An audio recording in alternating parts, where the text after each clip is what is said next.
Preludes 11 is finally here and it is so good! New story content, new game mechanics, new cosmetics, new open world encounters. This update is huge! Let's take a quick look at what's new and talk about some first impressions.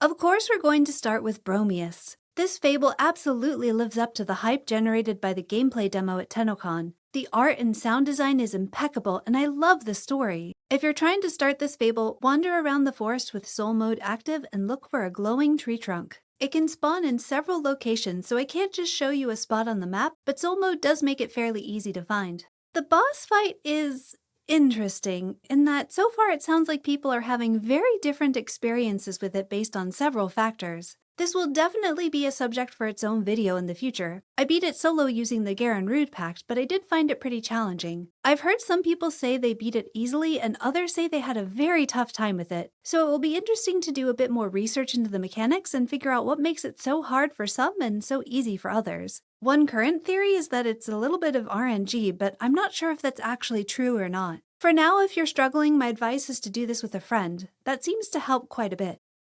The next huge addition are runes and totems. Runes are new combat abilities that function similar to idol powers from previous preludes. I don't have first impressions for runes just yet because I haven't gotten a drop, but if you're seeing rune gameplay right now, that means I got one before I had to upload this, so my thoughts are in text on the screen. So far the concept seems great, and I'm excited to see how DE builds on this system. Totems are awesome. They are fun to get, fun to upgrade, and feel meaningful in combat. This is my favorite addition to Soulframe so far. The system is so rich in potential combinations, I think each weapon type is going to have to be its own video. There are so many interesting choices, and I can already see ways to build into personal playstyles. This is everything I wanted joineries to be. And speaking of joineries, now only blessed joineries reset your weapon level when you reforge. Polished joineries also got a buff, so now the only difference between blessed and polished joineries is the attunement change. This definitely makes the rarity of blessed joineries feel a lot less rough, although I still want to see how the many world changes affect my final thoughts on joineries for P11. And speaking of world changes, there is a lot more to do on Midrath. We've got new open-world bosses, a new Fort Kernhold siege encounter, and in general more enemies and more entrances to instanced areas like Nethans, the Undercity of Durmak, and the Glades of Andoran. This is an incredibly content-rich update. It's also rich in quality of life changes. There are so many improvements here, I definitely recommend taking a look at the patch notes yourself to see everything they tweaked for the better. But my favorite fix so far is that the vast majority of loot can be picked up by running over it, just like materials dropped from a balloon. They also fixed side armor post so that it now connects with targets more reliably.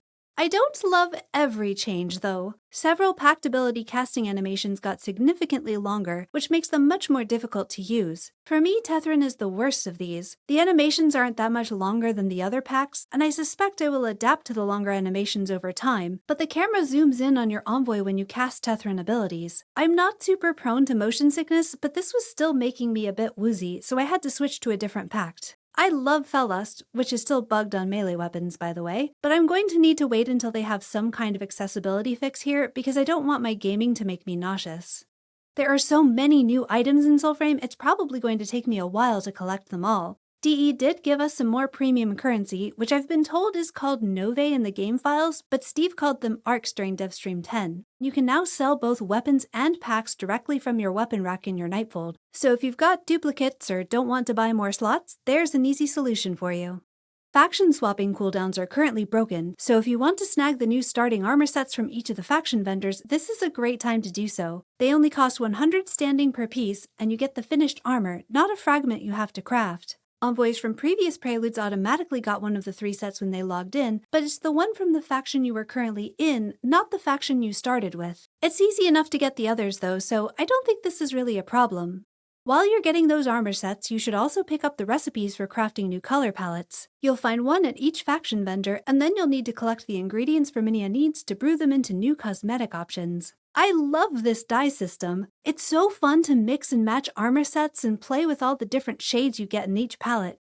Unfortunately, I do not feel quite as positive about Bestitching. The system itself is fine, but the way DE is currently planning to monetize it is not great in my opinion. To be clear, I'm very much in favor of DE having ways to make money with Soulframe. The devs have done incredible work here and deserve to get paid. But I think there are better ways to go about it. Right now, you spend Moonsteel Thread to change the appearance of one armor piece to the skin of any other armor piece you have, and Moonsteel Thread must be purchased with premium currency. During Devstream 10, Steve did say that there might be other ways to get Moonsteel Thread in the future, perhaps through quest rewards or login rewards, but honestly, I don't think that makes things better. I was expecting transmog to come at the cost of premium currency, but I was hoping the premium currency would permanently unlock skins for us to use. Attaching skins to specific pieces of gear means that purchase becomes worthless as soon as we get better equipment. Ultimately, this is going to make me want to buy fewer skins, not more, since I'm always going to be afraid of wasting a purchased skin on an armor piece that will become obsolete next patch. It feels too much like buying something disposable, and I don't want to waste money on an item I know I'll outgrow. If instead I could spend Moonsteel Thread to permanently unlock a skin for my wardrobe, I'd be throwing money at DE to get every skin in the game, because there are so many cool armor pieces and so many fun things to do with them. I would love to change up my look based on how I'm feeling on any given day, and I'd definitely keep buying more thread over time to get more skins as they add more armor to the game. Steve did say that they would be listening to feedback on this, so take a look for yourself and then share your thoughts on the official forum or in the Preludes Discord. But do it kindly, please. This is an alpha. The whole point is for us to test things out and give them feedback so the game is better for everyone when it goes live. Personally, I really hope they reconsider this system, because I will be the first in line to spend money on Soulframe Drip if I know I will be able to use the skins I buy for as long as I'm playing the game.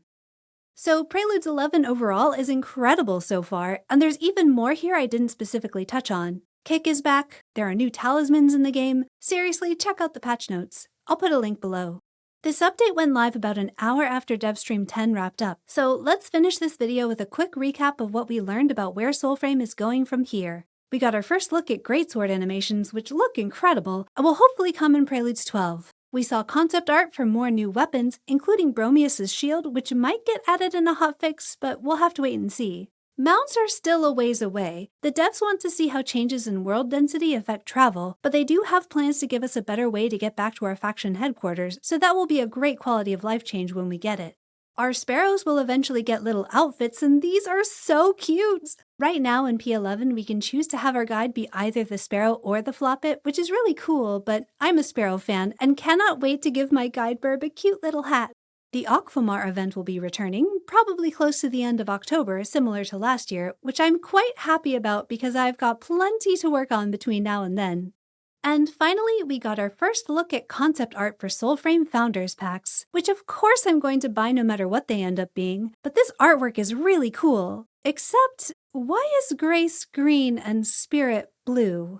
The art is gorgeous, don't get me wrong, I love the design. It looks like they want to match the Spirit armor with Oselda, which makes sense, but Oselda should really be green. Anyway, I'm excited to learn more about what the Founders Packs will contain. In previous dev streams, they mentioned having the Founders items be something we could craft for other envoys with our own special mark on them, so that we still get something special for supporting the game from the beginning, but new players that join later don't have to suffer quite so much FOMO. That sounds like a really great middle ground, so I hope they stick with that concept. And with that, I need to get back to grinding because those ducks and squirrels and deer won't charm themselves, and I do want to try out the new runes. We've got a whole lot to cover in the coming weeks, so make sure you've subscribed and have notifications on if you want to make sure YouTube tells you when I've uploaded a new video. What do you want to see me cover first? Runes and totems? Bromius' fable? The new pact? World bosses? Let me know in the comments. And until next time, happy hunting!